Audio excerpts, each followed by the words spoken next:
ఇద్దరు గారు లష్కర్ తోయిబా స్థానంలోకి అసలు ఈ డేంజరస్ గ్రూప్ ఈ టీఆర్ఎఫ్ అనేది ఎలా వచ్చింది అనేది మనం డిస్కస్ చేస్తున్నాం.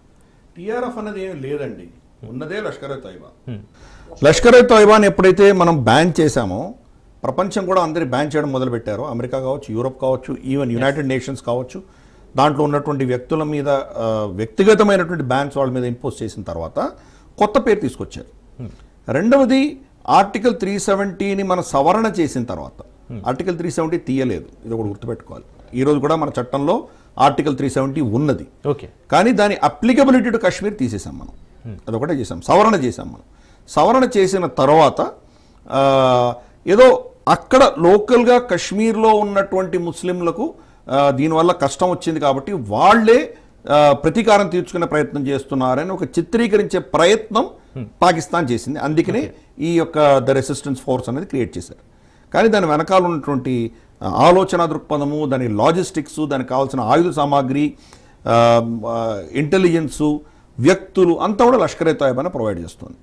దీని వెనకాల యాక్చువల్గా మనం ఈ ఘటన జరుగుతుంది అని ఇందాక నేను చెప్తుంటే నేను జరుగుతుంది అని మనం కొంతమంది మాలాంటి వాళ్ళు ఊహించాం. ఎందుకంటే దీనికి చాలా కారణాలు ఉన్నాయి. ఫస్ట్ కారణం నేను ఏం చెప్పాను, పాకిస్తాన్లో అంతర్కలహాలు ఉన్నప్పుడు, ఆ పాకిస్తాన్ అన్న దేశం విడిపోతుందేమో అన్న భయం వచ్చినప్పుడు మనం మొత్తం ప్రజలందరినీ ఏకత్రితం చేయాలి అంటే కనుక బాహ్య శత్రువు కావాలి మనకు. కాబట్టి బాహ్య శత్రువుని మనం ఎదుర్కోవడానికి కోసం ఏం చేయాలన్న దాంట్లో భారతదేశం కీలకమైంది. రెండవది అక్కడ హఫీజ్ సయీద్, లష్కర్ తోయిబా చీఫ్ అధినేత ఎవరైతే ఉన్నారో అతని కుటుంబ సభ్యులని ఎవరో తెలియనటువంటి అజ్ఞాత్ బందూక్దార్ అంటారు, అన్నోన్ గన్మెన్, వాళ్ళని చంపుతున్నారు. తన సొంత కుటుంబంలో వాళ్ళే చనిపోయారు. తను కూడా చనిపోతూ బతికాడు. కాబట్టి ప్రతీకారం తీసుకోక తప్పట్లేదు. ఇది రెండవది. మూడవది, బలూచిస్తాన్లో మనం ఏదో చేస్తున్నామని చెప్పి మన మీద ప్రతీకారం తీస్తున్నట్టు చూపించాల్సిన ఆవశ్యకత అసీం యూనివర్కి ఉన్నది. నాలుగవది, అతను రీసెంట్గా ఇచ్చిన స్టేట్మెంట్ మనం చూసాం. ఏమన్నాడు అతను, జమ్మూ కాశ్మీర్ అన్నది మాకు జగ్యులర్ వెయిన్ అన్నాడు. అంటే మాకు రక్తాన్ని ప్రసారం చేసేటువంటి మెయిన్ నరం ఏదైతే ఉందో అది జమ్మూ కాశ్మీర్. జమ్మూ కాశ్మీర్ లేకపోతే కనుక మేము లేవన్నట్లు చెప్పాడంటే అక్కడ ఏదో చేయబోతున్నాను అని ఆల్రెడీ వార్నింగ్ ఇచ్చాడు అతను. 2 స్టేట్ థియరీ, హిందువులు ముస్లింలు వేరే దేశాలని చెప్పాడు.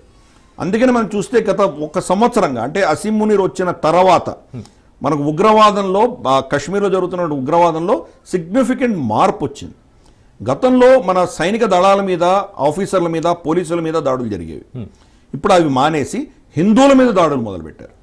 మొట్టమొదటి దాడి మనకు జూన్లో అడిగి మరి దాడి చేస్తున్నారు. అది ఇప్పుడు చూస్తున్నారు మీరు. ఇది ఆల్రెడీ మొదలైంది, అదే చెప్తున్నాను నేను. 2024 జూన్ మొదటి వారంలో శివ్ఖోరి అనేటువంటి ఒక క్షేత్రం నుంచి వైష్ణోదేవికి వెళ్తున్నటువంటి యాత్రికుల మీద దాడి చేసి 8-9 మంది చంపారు అక్కడ. దాని తర్వాత దోడా, కిష్త్వర్, జమ్మూ ప్రాంతంలోని దాడులు జరిగినాయి. అలాగే ఈవెన్ గత సంవత్సరంలో కూడా పెహల్గాంలో ఒక జంటని చంపారు, వాళ్ళు భార్యని భర్తని చంపారు. అది లిటరల్గా చెప్పాలంటే పెహల్గాంలో జరిగినటువంటి మొట్టమొదటి ఘటన కొన్ని దశకాలుగా. పెహల్గాం చాలా సేఫ్. అటువంటి ప్రాంతంలో ఈరోజు జరిగినటువంటి ఘటన చాలా టార్గెటెడ్గా చేశారు. దీనికి కారణం ఏంటంటే భారతదేశం ప్రతీకారం తీర్చుకోవాలి అని కోరుకుంటున్నారు వాళ్ళు. మనం ప్రతీకారం తీర్చుకునే వాళ్ళ మీద ఏదో బాంబులు దాడి చేయడమో, అక్కడ స్ట్రైకులు చేయడమో చేస్తే కనుక ఇమ్మీడియట్గా దేశానికి విపత్కరమైన పరిస్థితి వచ్చింది, మనమందరం కలిసికట్టుగా కాఫర్లను ఎదుర్కోవాలి అని చెప్పేసి వాళ్ళ దేశాన్ని మళ్ళీ కలిపేటువంటి ప్రయత్నం చేయాలని చెప్పి వాళ్ళు ప్రయత్నం చేస్తున్నారు. ఈరోజు విడిపోతున్నటువంటి పాకిస్తాన్ మళ్ళీ కలిసేటువంటి ప్రయత్నం కోసం ఇది చేస్తున్నారు. పాకిస్తాన్ అన్న దేశానికి, ప్రతి దేశానికి ఒక DNA ఉంటుంది, ఒక క్యారెక్టర్ ఉంటుంది, నేచర్ ఉంటుంది. పాకిస్తాన్ అన్న దేశం ఎప్పుడూ లేదు, చరిత్ర ఇతిహాసంలో ఎప్పుడూ లేదు.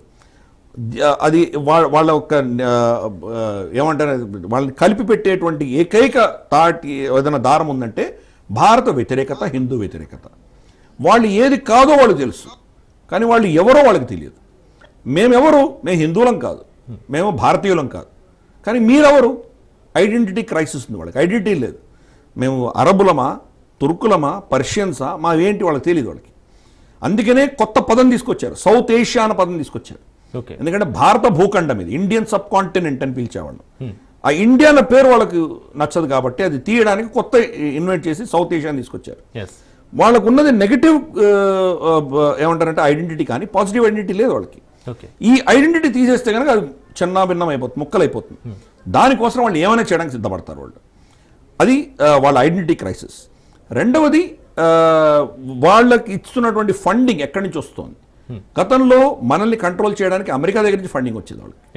సౌదీ అరేబియా కూడా అప్పట్లో ఉన్నటువంటి రాజు, వాళ్ళందరూ చాలా ఎక్స్ట్రీమ్ భావజాలం ఉన్నటువంటి వాళ్ళు ఫండింగ్ ఇచ్చారు. ఇప్పుడు చైనా ఫండింగ్ ఇస్తుంది. ఫండ్స్ ఎక్కడి నుంచి వచ్చినా వాళ్ళ యొక్క డైరెక్షన్లో ఎటువంటి మార్పు లేదు. ఓకే, ఈ అంశాల వల్ల మనం ఏదో ఒక పెద్ద మేజర్ యాక్టివిటీ చేస్తారు అని మనం అనుకుంటున్నాం. ఆల్రెడీ కొంత మనకు 2-3 ఘటనలు జరిగినాయి. ఫర్ ఇన్స్టెన్స్ కొన్ని నెలల క్రితం మనకు రజౌరీ ప్రాంతంలో, అంటే జమ్మూ ప్రాంతంలో, మనం మ్యాప్ చూస్తే అర్థమవుతుంది, పీర్ పంజల్ పర్వతాలు ఉంటాయి. పీర్ పంజల్ పర్వతాల దక్షిణాన జమ్మూ ప్రాంతం ఉంటుంది. జమ్మూ ప్రాంతంలో జమ్మూ అనేది ఒక ఊరు మాత్రమే, చాలా డిస్ట్రిక్ట్స్ ఉంటాయి అక్కడ. దోడా, కిష్త్వర్, బదెర్వా, కటువా, తర్వాత మనకు రాంబండ్, రియాసీ, కట్రా, మనకు పూంచ్, మనకు నౌషేరా, అఖ్నూర్, ఇటువంటివన్నీ ఉంటాయి. ఆర్ఎస్పురా, ఇటువంటి చాలా ఊర్లు ఉన్నాయి అక్కడ.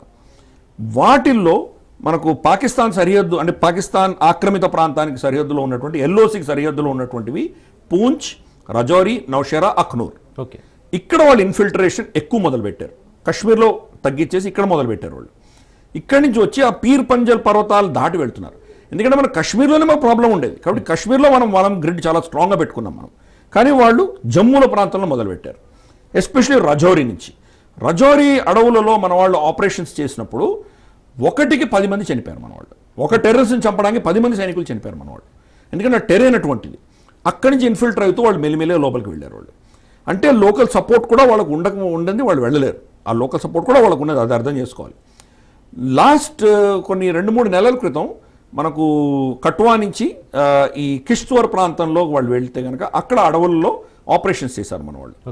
ఆపరేషన్స్ చేసినప్పుడు 3 పోలీసు వాళ్ళు కూడా చనిపోయారు, 2 టెర్రరిస్టులు చనిపోయారు. కానీ వీళ్ళు కంప్లీట్గా అక్కడ ఉన్నటువంటి మూకని ఎలిమినేట్ చేయలేకపోయారు. ఒక 3-4 ఈ గ్రిడ్ నుంచి తప్పించుకొని వెళ్ళిపోయారు వాళ్ళు. మీరు యాక్చువల్గా మ్యాప్ చూసారంటే కనుక కిష్త్వర్ అన్నది మీకు జమ్మూ ప్రాంతంలో ఉత్తరాన ఉంటుంది. జమ్మూ ప్రాంతంలో 3 ప్రాంతాలు తీసుకోవచ్చు, అంటే 3 ఎంట్రీ పాయింట్. ఈ పీర్ పంజల్ పర్వతానికి 3 మెయిన్ ఏరియాస్ చూస్తే పూంచ్ అన్నది మనకు వెస్టర్న్ సైడ్ ఉంటుంది. రియాసీ, కట్రా, పట్నీ టాప్, ఇవన్నీ ఏమొచ్చి వైష్ణోదేవి నుంచి వెళ్ళేది మెయిన్ రూట్, మనం అందరూ వెళ్ళేటువంటి రూట్ అది కశ్మీర్కి వెళ్ళాలంటే. అలాగే ఈస్ట్ సైడ్ కిష్త్వర్ అని ఉంటుంది. కిష్త్వర్, దోడా, తర్వాత కిష్త్వర్ ఉంటుంది. సో కిష్త్వర్ నుంచి పహల్గామ్కి ఈజీగా వెళ్ళొచ్చు. ఈ యొక్క అడవులు ఏవైతే ఉన్నాయి, కింకారణ్యాలు, అవి ఒకటే కామన్. మధ్యలో పీర్ పంజల్ మౌంటైన్స్ ఉన్నాయి, వీళ్ళు ఇక్కడి నుంచి దాటి వెళ్ళారు. దాటి వెళ్ళి అక్కడ దాడి చేశారు. సో కాబట్టి ఇది ఈ గతంలో ఎప్పుడు కూడా హురియత్ కాన్ఫరెన్స్ ఉన్నప్పుడు టూరిస్ట్ ప్లేసెస్ని ఎప్పుడు టార్గెట్ చేయలేదు వాళ్ళు. టూరిస్ట్ ప్లేసెస్ ఎందుకంటే ఈ సపరేటిస్ట్ వేర్పాటువాదులకు అక్కడ అసెట్స్ ఉన్నాయి, హోటళ్ళన్నీ వాళ్ళవే, ఈ షికారాలన్నీ వాళ్ళే ఉన్నారు, గుర్రాలు తీసుకెళ్లేటువంటి వాళ్ళు వాళ్ళే, అక్కడ తినేటువంటి హోటల్స్ ఇవన్నీ వాళ్ళవే. కాబట్టి వాళ్ళ బిజినెస్ ఇంట్రెస్ట్ కోసం అక్కడ ఎటువంటి దాడులు చేయకుండా గతంలో ఆపారు. ఈసారి అక్కడ కూడా దాడి జరిగింది. కాబట్టి ఇది వాళ్ళ చేయి దాటిపోయిందని అర్థం చేసుకోవాలి. ఇది అదే పనిగా అసీం మునీర్ చేస్తున్నాడు. డైరెక్ట్గా అసీం మునీర్నే మనం బ్లేమ్ చేయాలి. అతను ఈ భారతదేశం ప్రతీకారం తీర్చుకోకపోతే, మనం రిటాలియేట్ చేయకపోతే పాకిస్తాన్ ఒకటిగా ఉండడం చాలా కష్టం. మన దగ్గర నుంచి రిటాలియేట్ ఎక్స్పెక్ట్ చేస్తున్నాడు అతను. మనం దాడి చేయంగానే ఇమ్మీడియట్గా చూడు మాకు విపత్కరమైన పరిస్థితి వచ్చింది, మాకు పైసలు ఇవ్వండి. వాళ్ళ బడ్జెట్లో రమారమి 20-25% వాళ్ళ పాకిస్తానీ బడ్జెట్ ఆర్మీకి వెళ్తుంది. ఆఫీషియల్గా 11% చూపిస్తారు. అది డాలర్ టర్మ్స్లో. గతంలో వాళ్ళ రూపాయి, పాకిస్తానీ రూపాయి 150-140 ఆ రేంజ్లో ఉండేది డాలర్తో పోల్చి చూస్తే. ఇప్పుడు అది రమారమి 300 దాకా వెళ్ళిపోయింది అది. కానీ వాళ్ళ బడ్జెట్లో మాత్రం డాలర్లోనే వాళ్ళు తీసుకోవాలి. అంటే ఈ యొక్క లాస్ ఏదైతే ఉందో. గీదర్ గారు, మీరు చెప్పినట్టుగా ఈ పాకిస్తాన్ ఉగ్రమూకల్ని పెంచి పోషిస్తుంది పాకిస్తాన్ కూడా అందరికి తెలిసిన విషయం, ఓపెన్ టాక్.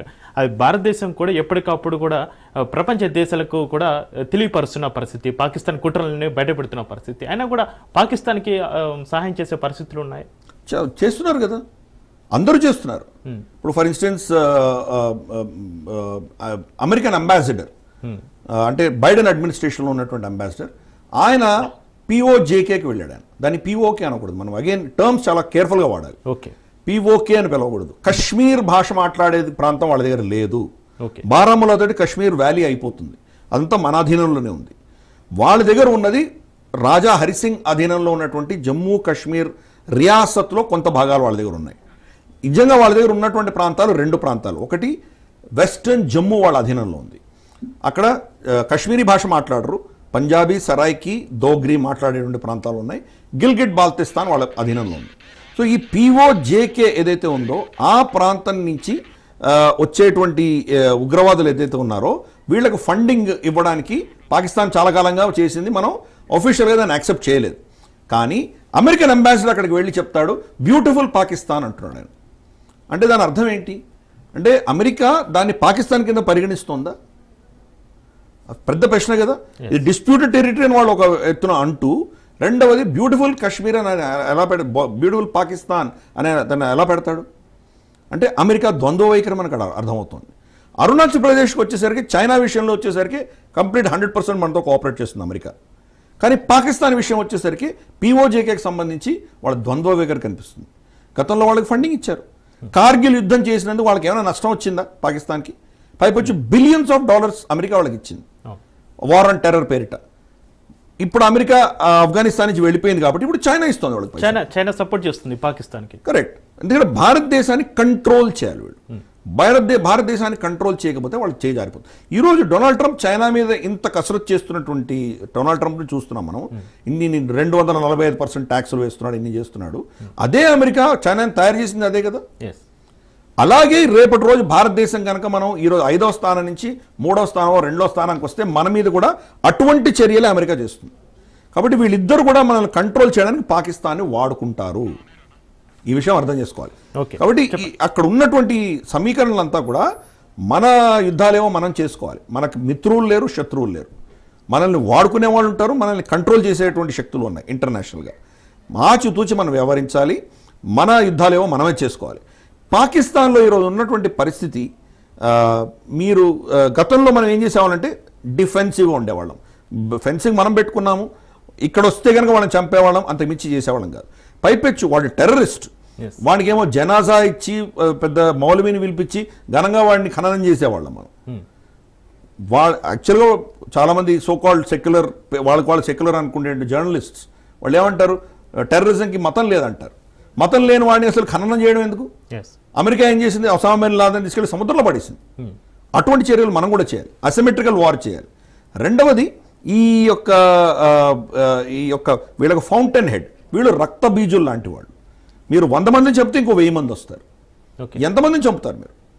సర్జికల్ స్ట్రైక్ చేస్తారు, మీరు వెళ్ళి అక్కడ ఏదో కొట్టొస్తారు. హఫీజ్ సయీద్ని చంపుదాం అనుకున్నాం, చంపారు మీరు. హఫీజ్ సయీద్ ఒకడేనా?